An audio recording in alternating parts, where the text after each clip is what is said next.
तो हमारे साथ हमारे संवाददाता जुड़ चुके हैं रायपुर और भोपाल से। सबसे पहले हम रुक कर लेते हैं भोपाल का। कुलभूषण, आज की कौन सी वो बड़ी खबरें हैं जो सुर्खियों में बनी रहेगी?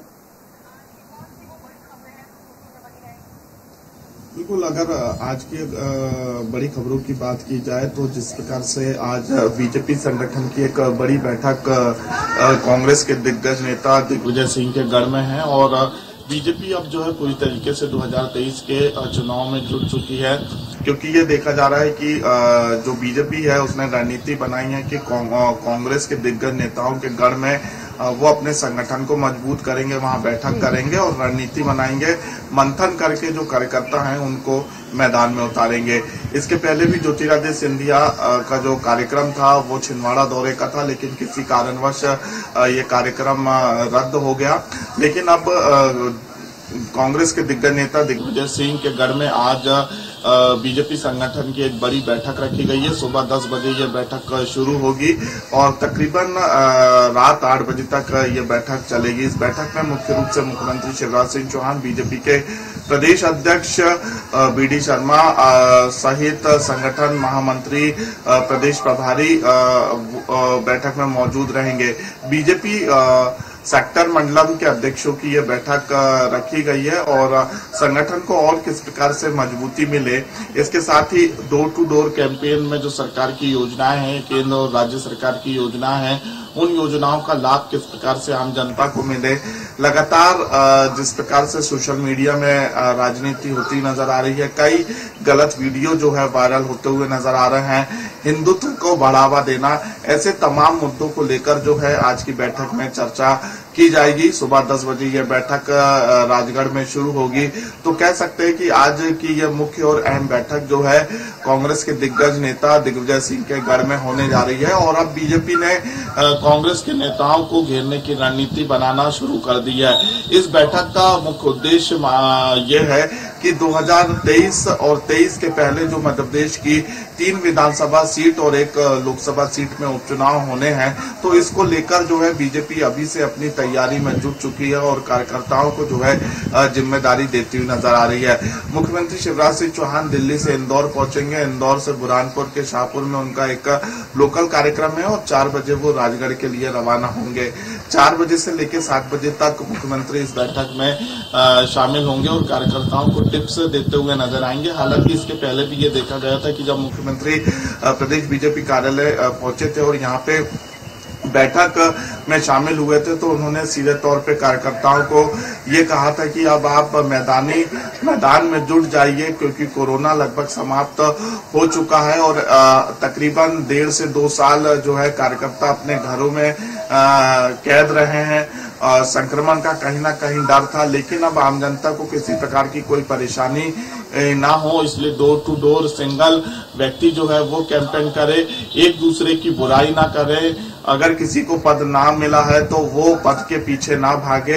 इस समय उनका जो लक्ष्य है वो 2023 और 24 का है।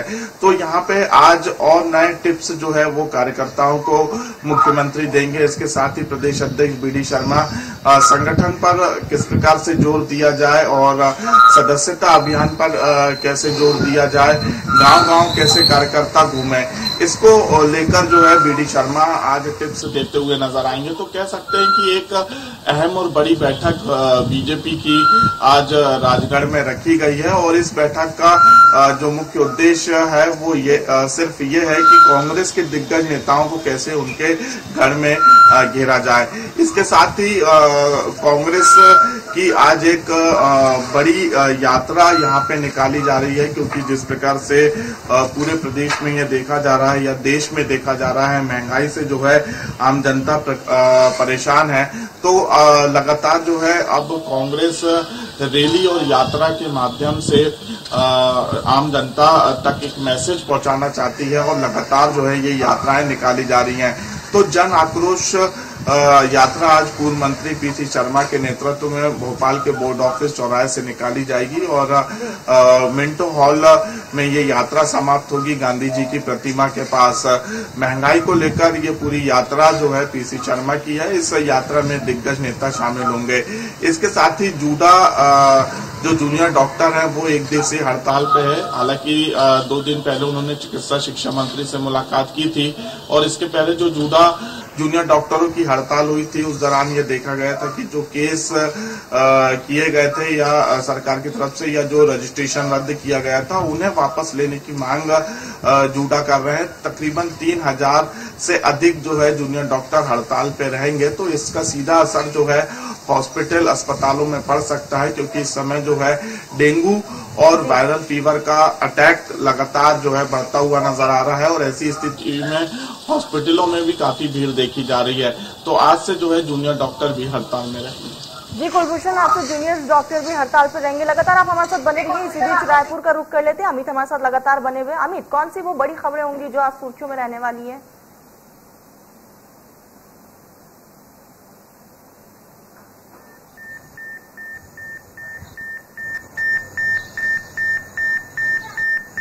अमित, मेरी आवाज पहुंच रही है आप तक? चलिए, तो हम वापस से भोपाल का रुख करते हैं। कुलभूषण हमारे साथ बने हुए। कुलभूषण, आज से जूडा हड़ताल पर है, ऐसे में क्या कुछ उनकी अहम मांगे हैं? इससे पहले भी वो हड़ताल कर चुके हैं।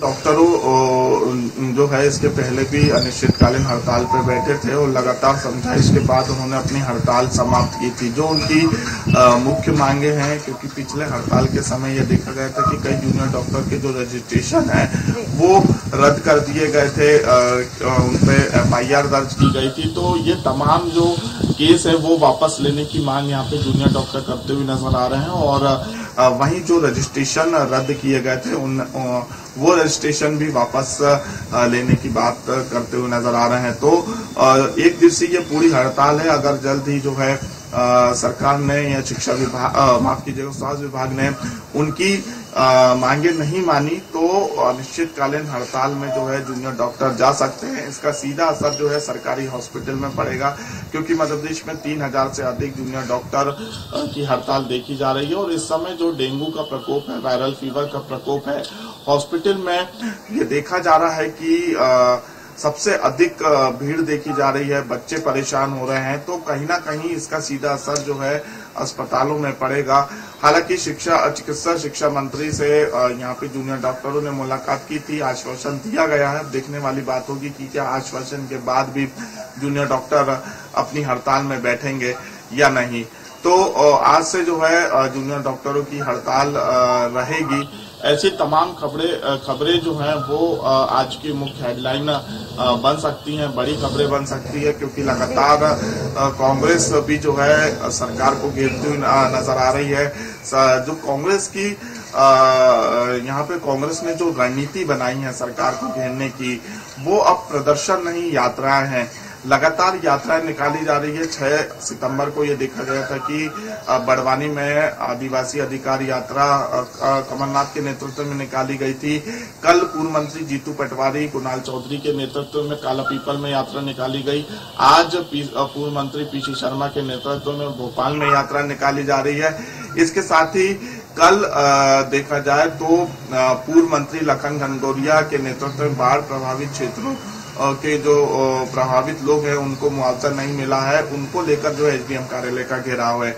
वहीं महिला कांग्रेस भी जो है रणनीति बना रही है। आज 12 बजे प्रदेश कांग्रेस कार्यालय में महिला कांग्रेस की एक बड़ी बैठक रखी गई है। इस कुलभूषण, आज कई अहम बैठकें भी है और जूडा आज से हड़ताल पर है, जिसकी वजह से आम जन को काफी ज्यादा परेशानियों का सामना करने पड़ेगा। रायपुर का रुख कर लेते हैं। अमित हमारे साथ लगातार बने हुए हैं। अमित, कौन सी वो बड़ी खबर है जो आज सुर्खियों में रहने वाली है?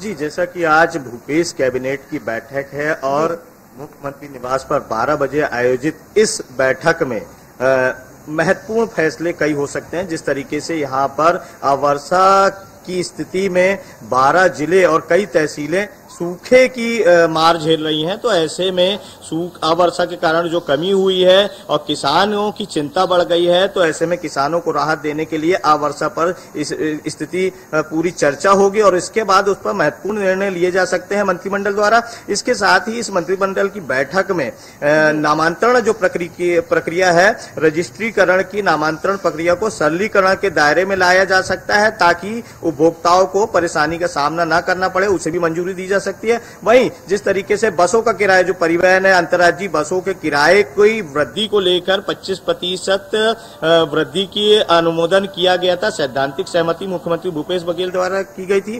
तो इस पर प्रस्ताव लाकर इस पर चर्चा हो सकती है, साथ ही इस 25% के प्रस्ताव को मंजूरी दी जा सकती है। साथ ही यहाँ पर जो मुख्यमंत्री निवास पर ही आज 11:30 बजे गोधन न्याय योजना के तहत राशि अंतरण का मामला है, राशि अंतरण की जाएगी। जो गोधन न्याय योजना के तहत पशुपालक और समितियां हैं, गौठान समितियां हैं, उनको 5,33,00,000 रुपए की राशि का अंतरण ऑनलाइन तरीके से पशुपालकों के खातों में किया जाएगा।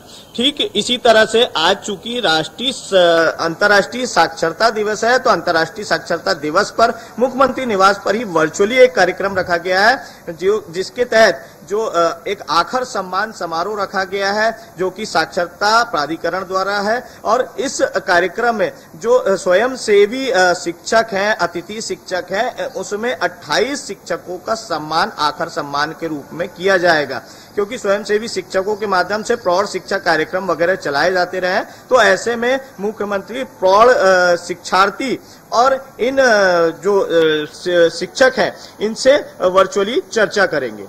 जी तरन। जी अमित, इसके अलावा भी कोई और बड़ी खबरें हैं जो आज सुर्खियों में रहने वाली है?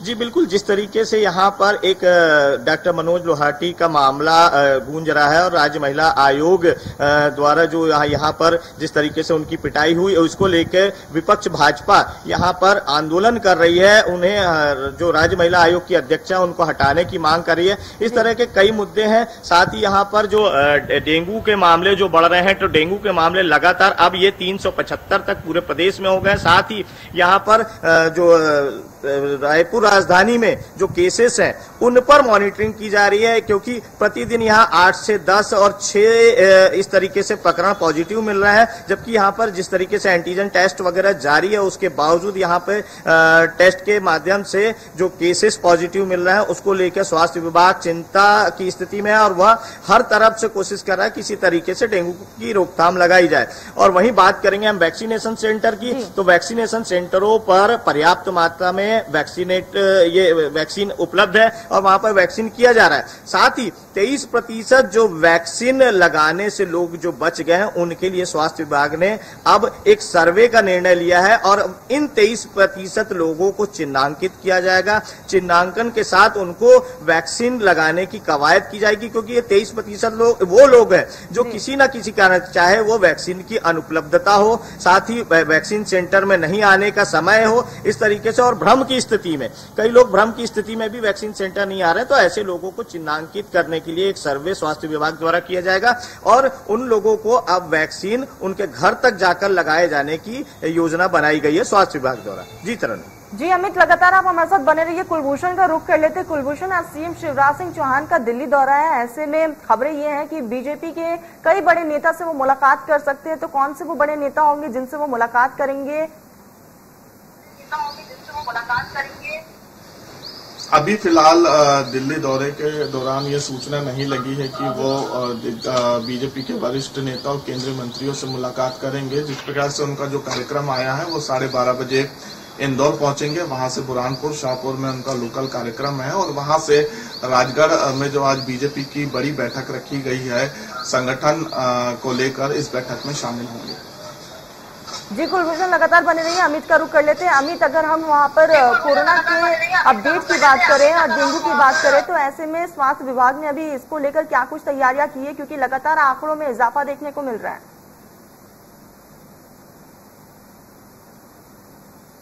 जी बिल्कुल, जिस तरीके से कोरोना के केसेस तो लगातार यहाँ निरंतर कम हो रहे हैं। हालांकि अभी 2 दिनों में जो केसेस आए हैं, क्योंकि पिछले दिनों में जहां 10-12 केस आ रहे थे, वहीं पर पिछले 2 दिनों में यहाँ पर 46 केस दर्ज किए गए हैं। तो ये एक चिंता का विषय है कि अब चूंकि त्योहारी सीजन है, लोग घर से बाहर निकल रहे हैं लापरवाही से, वह हर चीज चाहे बाजार हो या कहीं भी हो, तो ऐसी परिस्थिति में लोग लापरवाही के कारण भी अब कोरोना एक बार फिर से फैलने की कगार पर पहुंच चुका है। जिस तरीके से लोग मास्क का उपयोग नहीं कर रहे हैं, सैनिटाइजेशन का उपयोग नहीं कर रहे, थर्मल स्क्रीनिंग विभिन्न संस्थानों में नहीं की जा रही है, तो ऐसी परिस्थिति में जो बाजार है पूरी तरीके से त्योहारी सीजन होने के कारण भरे हुए हैं। तो ऐसे में यहाँ पर कोरोना एक बार फिर फैलता हुआ नजर आ रहा है और स्वास्थ्य विभाग इसे लेकर फिर से नई गाइडलाइन जारी कर सकता है। जिला प्रशासन भी इस ओर ध्यान दे रहा है कि किस तरीके से त्योहारी सीजन में लोगों को अमित, बिल्कुल यहाँ पर लगातार कोरोना के मामलों में एक बार फिर से इजाफा देखने को मिल रहा है और ये कहीं ना कहीं चिंता का विषय भी है। और ऐसे में लोगों को अभी भी कोरोना गाइडलाइंस का बखूबी पालन करना चाहिए। कुलभूषण और अमित हमारे साथ जुड़ने के लिए, हम तक ये तमाम जानकारी पहुंचाने के लिए आप लोगों का बहुत बहुत शुक्रिया।